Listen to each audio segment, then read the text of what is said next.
తమిళనాడు రాష్ట్రం శ్రీ పెరుంబుదూరులో ఉన్న శాంసంగ్ తయారీ యూనిట్ లో పనిచేస్తున్న 1470 మంది కార్మికులు తమ న్యాయమైన డిమాండ్లను తక్షణమే పరిష్కరించాలని సిఐటియు రాష్ట్ర ప్రధాన కార్యదర్శి సిహెచ్ నరసింగరావు డిమాండ్ చేశారు.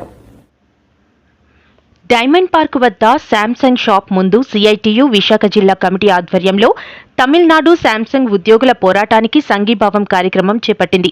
ఈ కార్యక్రమంలో సిహెచ్ నరసింగరావు పాల్గొని మాట్లాడుతూ దక్షిణ కొరియాకు సంబంధించిన బహుళ జాతి సంస్థ శాంసంగ్ ఈ సంస్థ తమిళనాడు శ్రీ పెరంబదూర్లో ఎలక్ట్రానిక్స్ తయారీ యూనిట్లో సుమారు 1800 మంది ఉద్యోగులు పనిచేస్తుండగా 1470 మంది ఉద్యోగులు యూనియన్ పెట్టుకుని వారి డిమాండ్స్ కూడిన మెమోరాండం యాజమాన్యానికి ఇస్తే యూనియన్ పెట్టుకునే హక్కు లేదని, యూనియన్ పెడితే తొలగిస్తామని బెదిరించడం దుర్మార్గమన్నారు.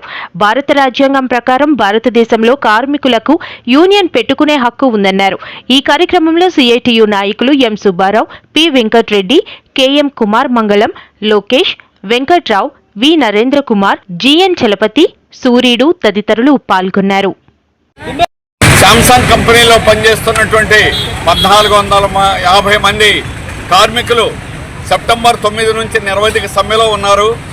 కార్మికుల యూనియన్ గుర్తించకుండా, చర్చలు జరపకుండా కార్మికుల మీద దౌర్జన్యం చేయడం, కేసులు పెట్టడం, అక్రమంగా నిర్బంధించేటువంటి తప్పుడు చర్యలు సాగుతూ ఉన్నాయి తమిళనాడులో. దీనికి నిరసనగా దేశవ్యాప్తంగా ఈరోజు సిఐటియు పిలిపించింది. బహుళజాతి సంస్థలు శాంసంగ్, అలాగే గతంలో ఇక్కడ ఎల్జీ పాలిమర్స్, పోస్కో ఇప్పుడు స్టీల్ ప్లాంట్ని ప్రైవేట్ చేయాలని ప్రయత్నం చేస్తారు. వీరందరూ దక్షిణ కొరియాకు సంబంధించిన బహుళజాతి సంస్థలు. వీరు ఎక్కువ కమిషన్లు ఇస్తారు. అందుకని ఈరోజు ప్రపంచంలో పాలక వర్గాలు ఎవడ ప్రభుత్వంలో ఉన్నా వాళ్ళకి దాసోహం అవుతున్నాయి, వాళ్ళకి మడుగులు ఎత్తుతున్నాయి. ఇక్కడ ఇంత ప్రమాదం చేసి 15 మందిని పొట్టను పెట్టుకుని ఎల్జీ పాలిమర్స్కి మన ప్రభుత్వం శ్రీ సిటీలో ఈరోజు కంపెనీ పెట్టుకోవడానికి అవకాశం ఇచ్చింది.